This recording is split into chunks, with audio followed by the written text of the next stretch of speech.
안녕하세요. 결혼한 지 10년째 이혼하게 된 40대 주부입니다.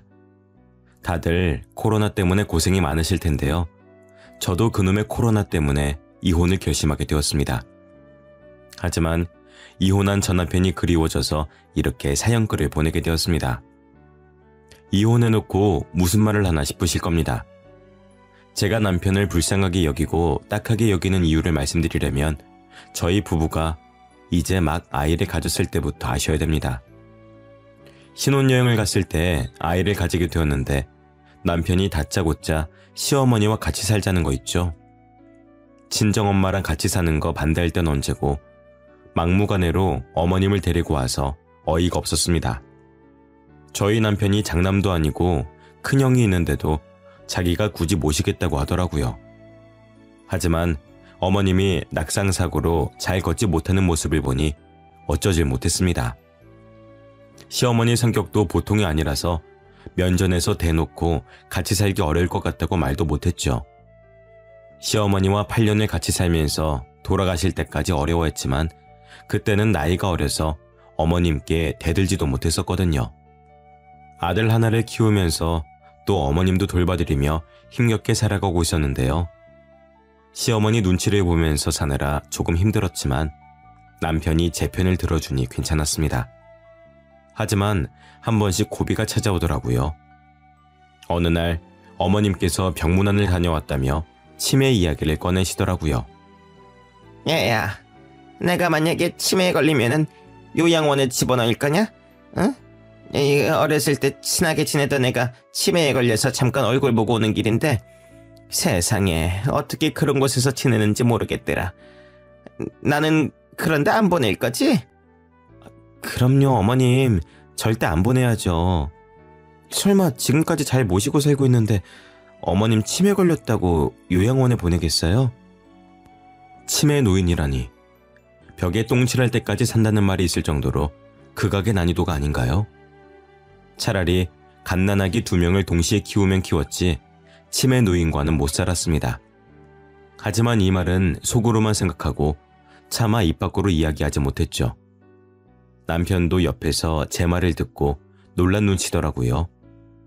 제 속도 모르고 정말 그럴 거냐고 따지길래 나중에 이야기하자고 속닥거렸습니다. 그리고 안방으로 가서 남편에게 미리 말해두었죠. 당신 어머님 앞에서 그런 것 좀 묻지 마. 어머님 앞에서 직접 모시겠다고 하지. 그러면은 시설에 보내겠다고 하겠어? 지금은 멀쩡하시니까 모실 수 있겠지만 어머니 치매 걸리면은 나 못 모셔. 당신 장남도 아닌데 괜히 어머님 모시겠다고 나서서 지금 이러는 거 아니야. 그러니까 어머님 아프시면 괜히 모시겠다고 하지 말고 요양원이든 병원이든 아무데나 입원시켜. 세상에 어떻게 그래.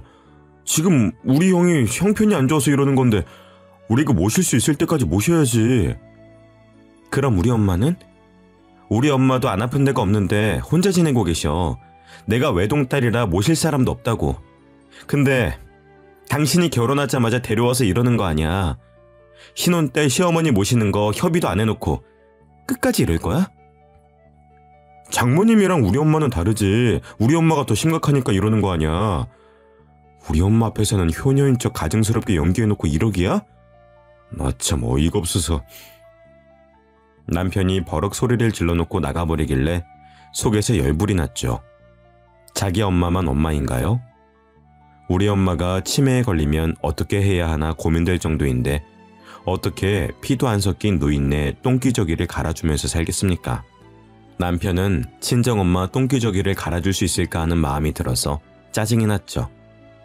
이러다 남편과 싸울 것 같아서 안방에 계속 남아있었는데 어머님께서 문을 벌컥 열고 들어오셨습니다. 내 아들한테 다 들었다. 네가 치매 걸려도 절대 못 모시고 산다고 했다며? 시설에 보내버리라는 말을 어떻게 그렇게 쉽게 하니? 내 앞에서는 친정엄마 같다. 딸처럼 생각해달라. 별소리를 다 하더만. 네? 갑자기 들어오셔서 무슨 말씀하시는 거예요? 진짜로 저희 남편이 다 말했다고요? 너 모르는 척 시침이 떼지 마라. 속으로 음흉한 생각하고 있었으면서 감히 나를 속여? 여보, 이리 들어와봐. 어머님한테 도대체 무슨 말을 한 거야? 우리 아들은 왜 부르니? 나한테 탈탈 털릴 것 같아서 부르는 게야? 그러니까 뒤에서 음흉한 짓을 하지를 말든가. 어머님, 음흉한 짓이라뇨. 제발 제 입장도 좀 생각해 주세요. 저희 엄마도 지금 몸이 안 좋으세요.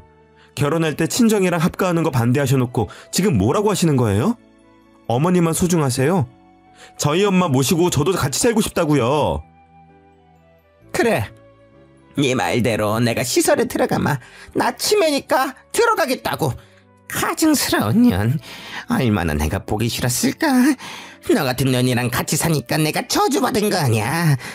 멀쩡하던 내가 다 치매에 걸리는 거 보니까 네가 나 볼 때마다 속으로 별의별 주문을 다 외우고 저주를 퍼부었나 보다.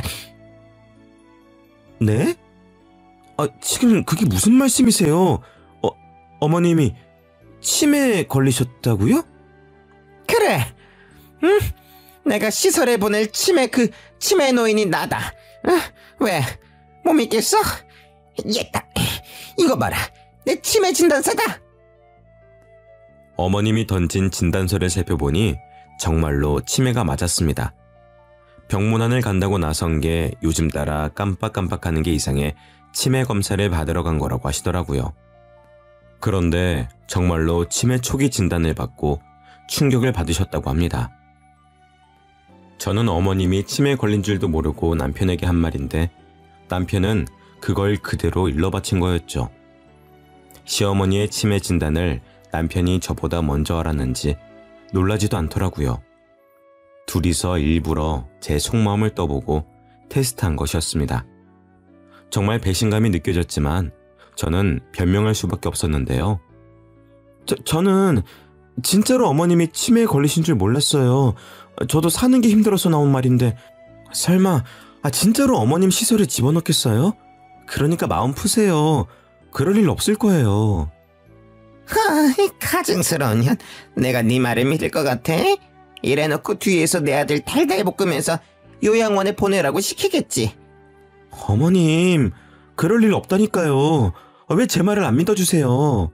됐어, 그만해라. 너 같은 것이랑 말싸움할 생각 없어. 시어머니가 집을 획 나가버리길래 남편을 붙잡고 하소연했습니다. 중간다리 역할을 제대로 해달라고 부탁했지만 남편은 제 말을 들어주지 않았죠. 그날 이후로 남편이랑 시어머니 둘 다 저를 투명인간 취급하더라고요. 어머님의 치매가 심해질수록 저의 가사노동은 엄청나게 힘들어졌지만 아무도 저를 존중해주지 않았습니다. 치매에 걸린 어머님은 제 이름은 잊었어도 제가 한 짓은 기억하고 있더라고요. 저보고 매일 나쁜 년, 우라질 년, 나가 죽을 년, 각종 욕을 내뱉었습니다. 그 수모를 다 겪어내면서 8년을 견뎌냈죠. 8년이 지나 어머님을 떠나보냈지만 집안에는 늘 냉랭한 기운이 감돌았습니다. 남편은 저를 용서라도 해준 것처럼 어머님 장례를 치를 때 과거에 있었던 실언은 잊어주겠다고 친히 이야기해 주었죠. 남편이 계속해서 비아냥거리길래 저는 그냥 잠자코 앉아서 이 시간이 지나가기를 바랬는데요. 남편과 저는 정말 살얼음판을 걷는 것 같았습니다. 누구 하나 이혼 이야기를 꺼내면 정말로 이혼 절차를 밟을 것 같았죠. 그러다가 저희 남편이 재택근무를 하게 되면서 확실한 위기가 찾아왔습니다. 저희 남편은 땡땡사에 다니고 있는 회사원이었는데 요새 코로나라서 재택근무를 한다고 하더라고요. 처음에는 한 달 정도만 재택근무를 하겠지 싶었는데 코로나가 점점 심해져서 3개월을 넘게 집에서 일하게 되었습니다. 그러면서 남편의 몸이 점점 거대해지고 있었죠. 적어도 10kg에서 15kg는 찐 것 같아서 남편을 힐난했죠. 안 그래도 남편이 미워 죽겠는데 겉모습도 나빠지니까 못 참겠더라고요. 당신 지금 꼴 좀 봐. 재택근무한다고 맨날 집에만 있으니까 돼지가 되어가고 있잖아. 이러다가 100kg 넘어가면 어쩌려고 그래? 당신이 무슨 상관이야. 그동안 남처럼 지내놓고 걱정해주는 척하지 마. 뭐? 남처럼? 어떤 남이 쌍욕하는데 참아주나? 당신 어머니가 나한테 쌍욕을 해도 참았어. 내가 시어머니 친딸처럼 챙겨주고 돌봐준 건 생각도 안 하는 거야? 치매에 걸리면 시설에 잡아놓는다고 말한 사람이 누구였어? 어? 진짜로 시설에 집어넣으면 나랑 이혼할까봐, 어? 그래서 억지로 돌봐드린 거잖아. 내가 억지로 했다고? 난 정성을 다해서 돌봐드렸어. 그럼 당신은 뭘 했는데? 어머님 돌아가시고 친정엄마랑 같이 살자고 했을 때도 당신은 안 된다고 했잖아. 나 그것도 이해하고 참아줬어. 근데 나한테 어떻게 이래? 그럼 그때 이혼하자고 하지 그랬어? 응? 그때는 사지 멀쩡하고 돈도 잘 벌어오니까 참은 거 아니야. 코로나 때문에 벌어오는 돈도 적어지고 뚱뚱해지니까 이혼하고 싶어졌어? 당신 말이 너무 심한 거 아니야? 내가 그런 사람으로 보여? 그리고 왜 이혼까지 들먹이는데? 당신은 이혼이 그렇게 쉬워? 우리 광희가 들으면 어쩌려고 그래? 광희 이제 10살이야. 당신이 하는 말 다 알아들을 수 있다고. 제가 눈물을 터뜨리면서 소리치니까 남편이 집을 나가버리더라고요. 3-4시간이 지나도 남편이 돌아오질 않길래 집을 나간 줄 알았습니다. 제가 전화를 해보니까 헬스장이라고 집에 가서 이야기하자고 했죠. 진짜로 남편이 집에 돌아와서는 헬스장에 다니겠다고 선언했죠. 찬바람 쐬면서 생각해봤는데 내가 심한 말 한 것 같더라고. 내가 봐도 살 빼야 될 것 같아서 집 앞에 있는 헬스장 등록해놨으니까 걱정하지 마. 최대한 빨리 원래 몸무게로 돌아갈게. 남편이 먼저 화해를 요청하니까 저도 마음이 사르르 녹아버렸습니다. 부부싸움은 칼로 물베기라는 말이 있듯이 늘 이런 식으로 싸우고 화해하니 이혼까지는 안 가는 거였는데요. 하지만 저는 앙금이 남아있었습니다. 제가 희생해서 치매 걸린 어머님 똥기저귀까지 갈아드렸는데 저를 인정해주지 않고 끝까지 배척했으니까요. 남편이라는 호칭의 뜻이 남의 편이라고들 하지 않습니까? 어머님이 난동을 피우며 못된 년, 애미 없는 년, 나를 감히 요양원에 가두려고 했냐고 폭언을 퍼붓는데도 남편은 제 편을 들어주지 않았죠. 늘 어머님 편을 들며 그러니까 옛날에 왜 그런 말을 했냐고 따지고 들었죠. 그 상처가 아직 남아있어서 저는 계속해서 남편을 헐뜯었습니다. 내가 어머님 돌보느라 바빠서 살찌니까 뭘 할 땐 얹고 고작 집에서 회사 일 하면서 살이 그렇게 쪘어? 헬스장 다니면 뭐해? 재택근무 계속하면 살이 다시 찔 텐데? 당신 왜 말을 그렇게 해? 내가 좋게 생각해서 살갑게 말해본 건데 당신이 맨날 그런 식으로 말하니까 우리가 싸우는 거 아니야. 그래, 어차피 다시 찔 살 내가 빼고 본다. 빼고 나서 보자고. 남편도 제 말에 마음이 상해서 그나마 섞었던 인사말조차 나누지 않았습니다. 약속이나 무얼 사려고 잠시 나갈 때도 다녀오겠다, 다녀왔다는 말도 하지 않은 거죠. 그렇게 남편의 재택근무가 아예 끝나고 다시 회사로 복귀할 때까지 저희는 서로를 투명인간 취급했습니다. 물론 제가 먼저 남편에게 말을 걸 수도 있겠습니다만 여지껏 갖은 수모를 겪어가면서 남편과 시어머니께 무시당한 8년의 시간들 때문에 제가 먼저 말을 못 걸겠더라고요. 그 사이에 남편이 헬스장을 계속해서 다니고 있었는지 날이 갈수록 날씬해지고 있었습니다.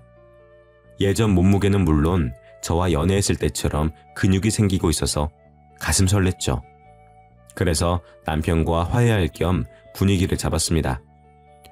신혼 때처럼 오순도순 잘 지냈으면 좋겠어서 남편이 좋아하는 소고기를 구워놓고 와인도 한 잔 준비해 두었는데요.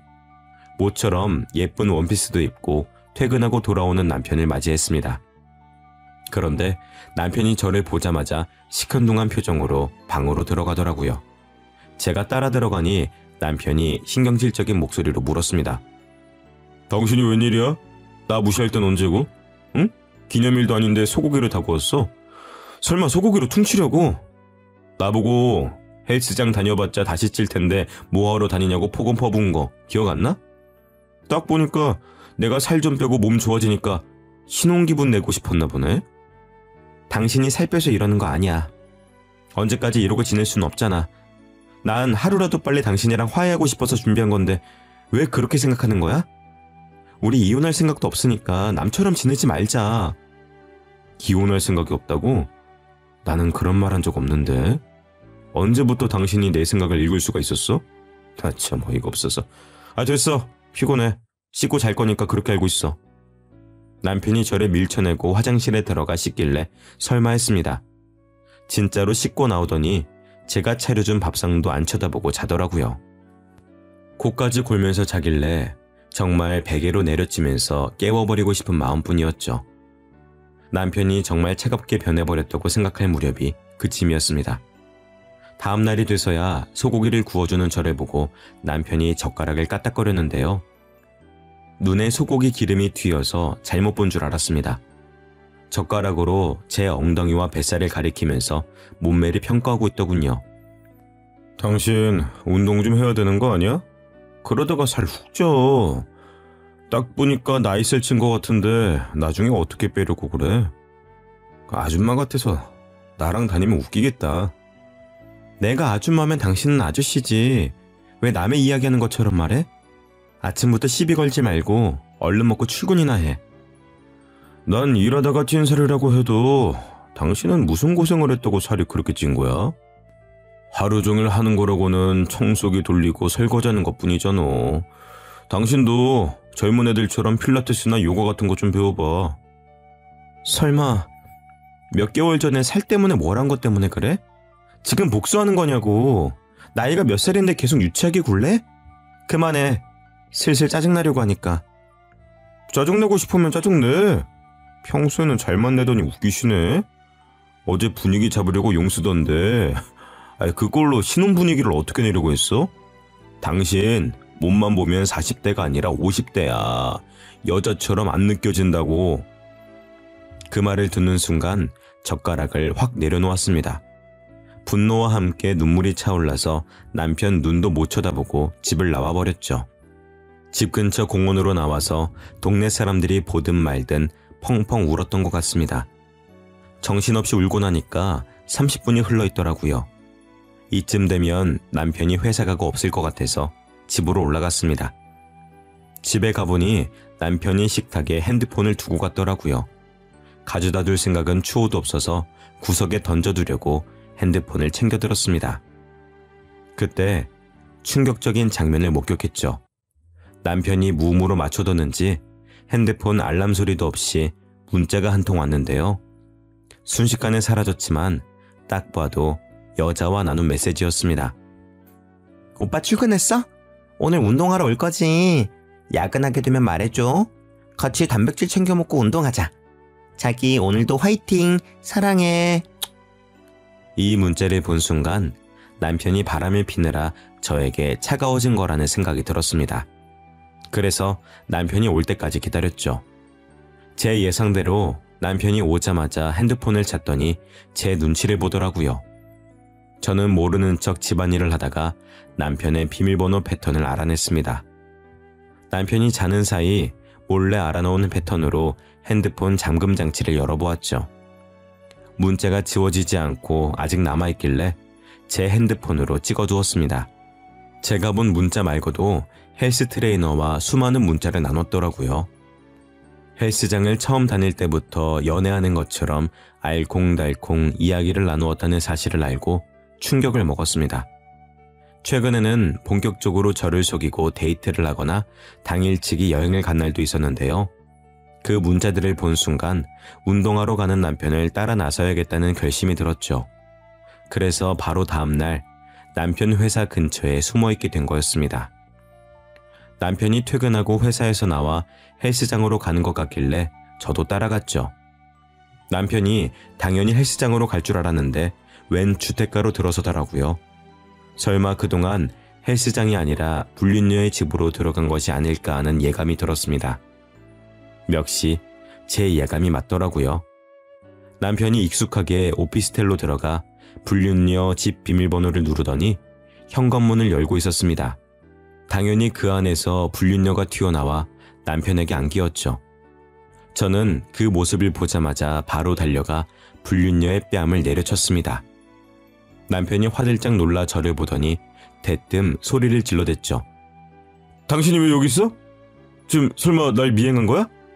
완전 미친 여편네 아니야. 아무리 가족이라도 그렇지 이거 범죄인 거 알지? 스토킹에 폭행죄까지. 야, 우리 지훈이가 때릴 데가 어디 있다고 때려. 당신 거기 딱 있어. 경찰에 신고할 테니까. 뭐? 신고? 당신 돌았어? 나 몰래 바람핀 것도 모자라 신고를 해? 그것도 불륜녀 편을 들면서? 그래, 신고해. 경찰 올 때까지 너 죽고 나 죽자. 누가 이기는지 보자고. 제가 불륜녀 머리채는 물론 남편의 머리채까지 잡으려고 하니까 남편이 난동을 피우며 저를 밀어냈습니다. 아이씨, 옆에 내가 진짜. 당신이 뚱뚱해서 이러는 거 아니야. 우리 지훈이를 봐. 얼마나 날씬하고 예뻐?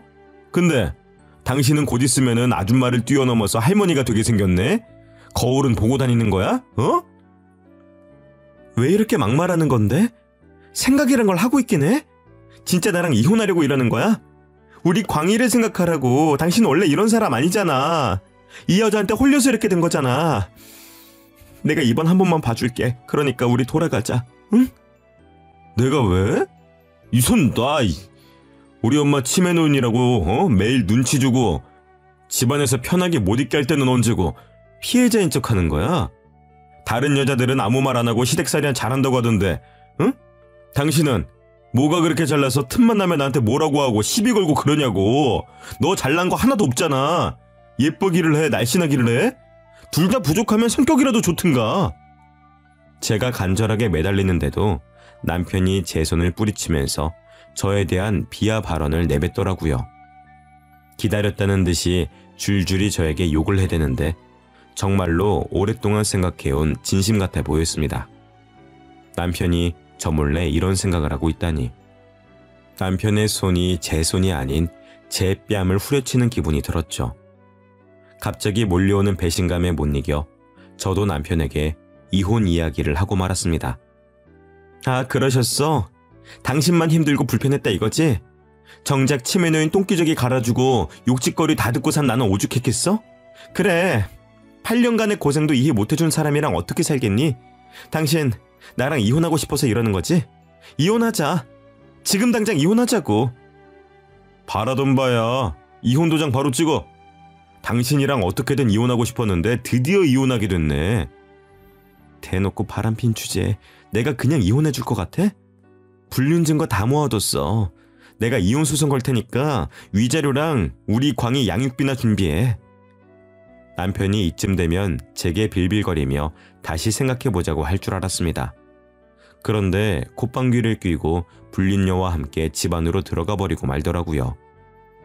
차마 초인종을 누르며 당장 나오라고, 이혼하자는 말 취소하라고 할 순 없었습니다. 그저 불륜녀가 사는 집 앞에 주저앉아 눈물만 흘리고 있었죠. 다 울고 나니 혹시나 남편이 돌아오진 않을까 기대했습니다. 제 집으로 들어가 남편을 기다려보았지만 남편은 돌아오지 않더라고요. 실제로 이혼 소송 절차를 밟았는데 한 달 만에 만난 남편은 위자료와 양육비는 얼마든지 줄 수 있다고 호언장담했습니다.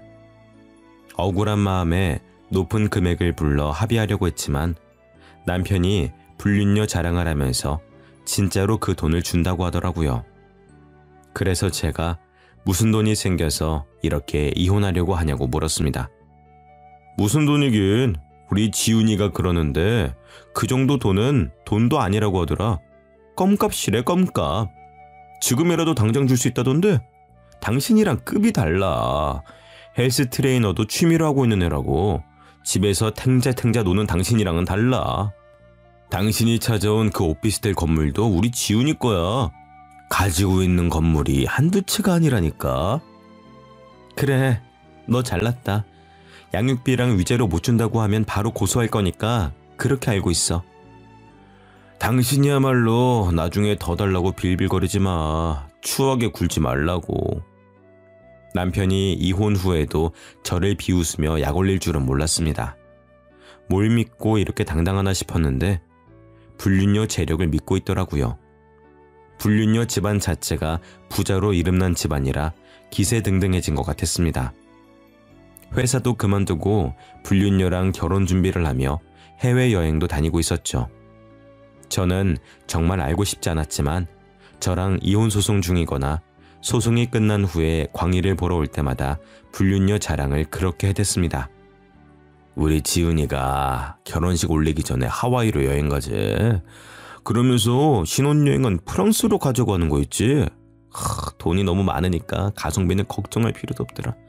하고 싶은 대로 다 할 수 있어서 너무 좋아. 우리 지훈이랑 결혼하면은 청첩장 줄게. 너도 와가지고 호화 결혼식이 뭔지 좀 구경해. 축의금은 안 줘도 돼. 장인어른이 워낙 부자라서 그런 거 안 받겠대요. 광희야, 학원 갈 시간이라고? 엄마가 데려다 줄 테니까 가자. 뻔뻔하게도 불륜녀랑 결혼하면 청첩장도 준다고 하길래 못 들은 척 무시했죠. 제 아들도 남편이랑 있는 걸 불편해할 정도로 언행이 심해졌습니다. 나이를 뻘로 먹는지 생각하는 뇌가 없는 것 같았죠. 자기가 하는 말 때문에 아이가 어떻게 변해가는지 모르고 있었습니다. 저는 남편이 불륜녀에게 홀려서 머리가 어떻게 되어버린 줄 알았는데요. 다행히 남편의 불륜녀 자랑도 거기서 끝이 나고 말았습니다. 불륜녀가 운영하는 헬스장 남자 고객과 바람을 폈다는 거 있죠? 남편보다 더 잘생기고 능력 있고 나이까지 어린 남자였습니다. 그 소식을 어떻게 알게 되었냐고요? 남편이 제 발로 집까지 찾아와서 저에게 매달리기 시작했거든요. 여보, 내가 잘못했으니까 우리 다시 합치면 안 될까? 내가 이렇게 빌게. 갑자기 그게 무슨 말이야? 얼마 전까지 당시엔 불륜녀 자랑을 그렇게 하더만. 지훈이가 나보다 더 젊고 돈 많은 남자랑 도망갔어. PT해주는 남자 고객 같은데 내 돈 다 가져가서는 연락도 안 받아. 나한테 아버지 사업 핑계대면서 대출까지 쓰게 만들더니 나 그년 때문에 땡전 한 푼도 없어. 오히려 빚만 늘었다고. 그래서 나랑 다시 결혼해서 빚 갚아달라는 말이야? 내가 그래줄 것 같아? 그년이 그렇게 부자라며. 그 남자 질리면 돌아와서 당신 빚을 갚아주겠지. 다시 올 때까지 기다려. 그럼 되겠네. 그년이 안 올 것 같아서 이러는 거야. 그의 아버지 부자인 거 다 거짓말 같아. 꽃뱀인 것 같다고. 나 꽃뱀한테 당한 거야. 그러니까 한 번만 봐주면 안 될까? 꽃뱀한테 홀려서 와이프 버린 놈을 내가 뭐 알아? 집안 망신시킬 일 있어? 우리 광희도 당신 안 좋아하니까 당장 꺼져. 제가 이렇게 말하면서 쫓아내려고 하니까 남편이 무릎까지 꿇었습니다. 파리처럼 싹싹 빌면서 저한테 눈물로 호소하는데 경찰을 부르겠다고 소리쳤죠. 남편은 그날만 절 찾아온 것이 아니었습니다. 매일 찾아와서 문을 두드리거나 광희를 불러 문을 열게 만들길래 112에 신고해 주거침입죄로 신고한 적도 있었는데요. 진짜로 경찰들이 남편을 잡아가니까 그 뒤로 제 집을 찾아오지 않았습니다. 그렇게 이혼 후 9년이 흘렀습니다. 남편은 당연히 빈털터리가 돼서 양육비도 주지 못하는 상황이었는데요. 불륜녀한테 당한 배신감이 컸는지 결국 남편 지인들도 저에게 SOS 요청을 했습니다. 전화로 남편 사정을 들어보니까 거의 폐인이 되었다고 하더라고요. 순영씨, 우리 형님 좀 다시 만나주면 안 될까요? 순영씨랑 너무 만나고 싶어 하는데 연락할 방법이 어때요? 빚쟁이들 때문에 번호 바꿔서 여기 이 번호로 연락해달라고 하던데 미친 척하고 딱 한 번만 만나줘요. 너무 불쌍해서 그래. 남편 지인이 문자로 전화번호를 전달해주길래 일단 알겠다고 했습니다. 그동안 무려 9년이라는 시간이 흘러가서 이제 모든 게 덤덤해졌죠. 남편만큼은 아니지만 과거에 제가 잘못한 것들도 생각나서 조금은 후회가 됐습니다. 그때 그런 인신공격을 하지 말고 차분하게 잘 말해볼 걸 하는 그런 반성을 가끔씩 하고 있었거든요. 이런 후회는 둘째치고 남편이 지금은 어떻게 지내고 있는지 궁금하기도 했습니다. 그래서 남편 지인이 준 전화번호로 전화를 걸어보았죠. 제가 여보세요라는 말과 함께 나 순영이야 라고 말하니까 잠시 침묵이 흘렀습니다. 침묵을 깬 사람은 남편이었죠. 순영아, 오랜만이다. 제철이한테는 내 이야기 들었어? 너한테 더 하고 싶은 이야기가 있는데 잠깐만 얼굴 좀 볼 수 있을까? 오랜만에 밥 한 끼 하자. 우리가 만나서 할 이야기가 있을까? 너는 없을지 몰라도 나는 있어. 광희도 보고 싶고 나도 양육비 주려고 노력할 테니까 한 번만 기회 주라. 남편이 이렇게까지 간곡하게 나오는데 어쩌겠나요. 남편이 만나자는 약속을 잡으려고 하길래 알겠다고 했습니다. 내일 오후 5시 제 집 근처에서 만나자고 하길래 한숨도 못 잤습니다. 불편한 자리가 될 것 같아서 긴장이 되더라고요. 그렇게 다음날 오후 5시가 되어 집 근처 카페로 가니 남편이 먼저 앉아 있었습니다. 정말 몰라보겠더라고요. 제가 살쪘다고 구박했을 때보다 더 쪄서는 100kg은 되어 보였습니다. 처음에 긴가민가해서 조심스럽게 자리에 앉으니 남편이 멋쩍게 웃어 보이며 말했습니다. 너무 변해서 못 알아보겠지. 잘 보일 사람도 없고 일하고 퇴근하고 술 한잔하면서 살다 보니까 이렇게 됐어. 일은 하고 있었던 거야? 제철 씨한테 다 들었어. 거의 폐인처럼 살고 있다며. 집에 틀어박혀서 술만 먹고 사는 거 아니지? 일은 하고 있어. 그냥 음식 배달 업체에서 일하고 있는데 벌이가 안 좋네. 배달 일을 한다고? 재혼한다고 회사 그만둔 뒤로 다시 취직 안 한 거야? 다시 취직했는데 해고당해서 1년 전부터 배달하고 있었어. 오토바이도 탈 줄 모르면서 무슨 배달을 한다고 그래? 요즘 비도 많이 오고 오토바이 사고 많이 나던데 당신도 조심해. 제가 사고 걱정을 하기 무섭게 남편이 긴 바지를 걷어올려 다친 상처를 보여주었습니다. 딱 봐도 아스팔트 바닥을 그대로 긁은 듯 험악한 상처가 무릎에 나 있더라고요.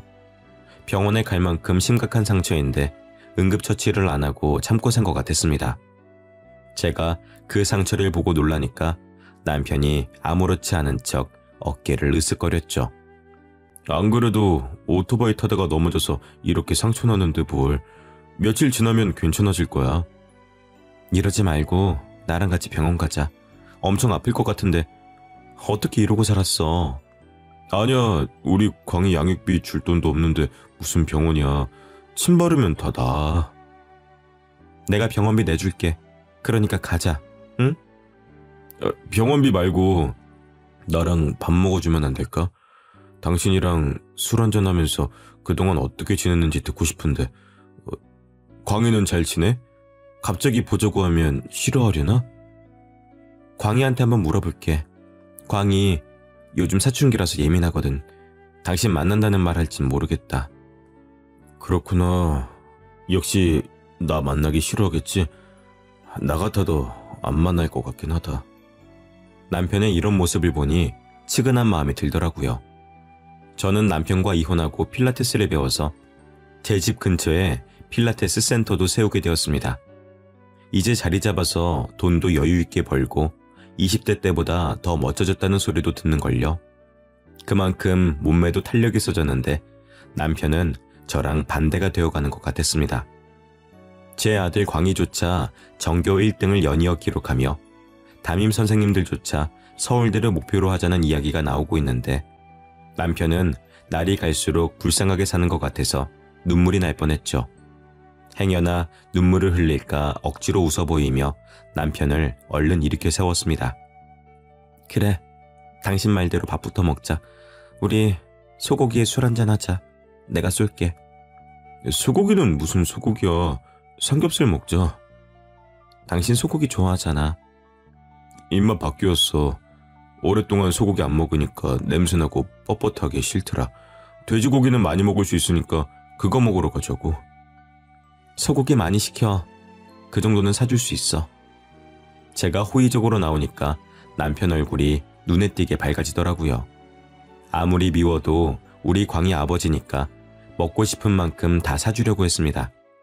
그날 허심탄회하게 이야기하며 실컷 먹고 마시다가 늦은 시간에 헤어졌죠. 정말 그날이 마지막인 줄도 모르고 나눈 식사와 대화였던 것이죠. 그러다 몇 달 뒤에 모르는 번호로 전화가 걸려온 것이었습니다. 전화를 받아보니 제가 사는 곳에서 한참 떨어진 땡땡 병원이라고 하더라고요. 석준 씨 아내 되십니까? 여기 땡땡 병원입니다. 석준 씨가 갑자기 사고를 당하셔서 연락드립니다. 네? 저 이혼해서 호적상 아내는 아닌데 무슨 사고 때문에 그러시나요? 이석준 씨가 오토바이 사고로 현재 응급실에 있습니다. 전화번호부에 아내라고 저장되어 있어서 이쪽으로 연락드렸습니다. 배달 일 하시다가 빗길에 큰 사고가 나서 바로 수술 들어가야 되는데요. 보호자분 서명이 필요합니다. 알고 보니 남편이 저를 사랑하는 아내라고 저장해 두었던 것이었습니다. 그래서 응급실 간호사가 남편 휴대폰을 뒤져보다가 사랑하는 아내에게 제일 먼저 전화를 걸었던 거죠. 나랑 다시 이어지고 싶은 마음에 몰래 아내라고 저장해 놓은 걸까 싶어서 마음이 먹먹해지고 말았습니다. 그 말을 듣는 순간 남편에 대한 미움보다는 안타까움이 더해졌으니까요. 제 폰에 저장되어 있던 시댁 식구들에게 연락하면서 얼른 병원에 달려가 보았는데요. 땡땡병원 응급실에 도착하자마자 멀리서 CPR을 하고 있는 의사가 보였습니다. 가까이 가보니 오토바이 헬멧이 보였고 간호사들이 움직이면서 가려져 있던 전 남편의 얼굴이 보였죠. 전 남편의 얼굴을 확인한 지 몇 분이 채 지나지 않아 심정지 소리가 들렸습니다. 삐 하는 소리와 함께 남편이 세상을 떠났고 이혼한 사이였지만 왠지 모르게 눈에서 눈물이 주르륵 흘러내렸죠. 예정과 저를 아내라고 저장해둔 남편의 마음이 느껴져서 눈물을 흘리다 못해 통곡을 하고 말았는데요. 시댁 식구들이 그제야 도착해서는 저를 꼭 안아주더라고요. 정신을 차리고 안아준 이의 얼굴을 보니 남편의 여동생이 절 끌어안고 있었습니다. 언니, 울지마. 나 누군지 알아보겠어? 나 석준이 오빠 여동생 석희잖아. 진짜 오랜만이다. 오빠 죽고 나서 이렇게 보게 되네. 내가 정말 미안해. 오빠가 여자한테 홀려서 큰 죄를 졌어. 석희야, 나 어쩌면 좋아. 바람 펴서 다른 여자랑 도망간 놈 뭐가 좋다고 이렇게 눈물이 나오는지 모르겠어. 안 죽었으면 좋았을 텐데 끝까지 나쁜 놈으로 남지. 뭐가 급하다고. 제가 오열하면서 땅을 치니까 신우이가 같이 눈물을 흘려주었습니다. 이혼해서 남이 되었지만 한때는 가족이라고 명절 때마다 만나고 서로를 챙겨주던 사이였으니까요. 이렇게 헤어져서는 안 될 것 같더라고요. 그래서 남편 장례도 제가 챙기고 상주 노릇도 제가 했습니다. 그렇게 남편을 떠나보내고 어느덧 3년이 지났습니다. 시간이 참 빠른 것 같습니다. 시댁 식구들이랑은 지금도 연락하며 지내면서 가족처럼 만나고 있는데요. 제가 비혼을 결심한 뒤로 시댁이 생길 일이 없을 것 같아서 신우이와 신우이 가족들을 영원히 제 시댁 식구로 남겨두려고 합니다. 신우이와 이혼 전보다 더 가깝게 지낸 탓일까요? 요즘 따라 신우이 가족이 된 기분이 듭니다. 여자 하나 잘못 만나 모든 걸 잃어버린 것도 모자라 목숨까지 빼앗긴 제 남편을 생각하니 이제는 남편보다는 불륜녀가 더 미워지기 시작했거든요. 남편을 속인 그 불륜녀에 대한 미움과 분노가 속에서 사그라들지 않는데 이런 감정이 맞긴 할까요? 지인들한테 제 속사정을 이야기하니 불쌍하게 생각할 수는 있지만 분노라고까지는 이해하지 못하겠다고 합니다. 여러분들 생각은 어떠신가요? 궁금한 마음에 이렇게 사연글을 적어 보내봅니다.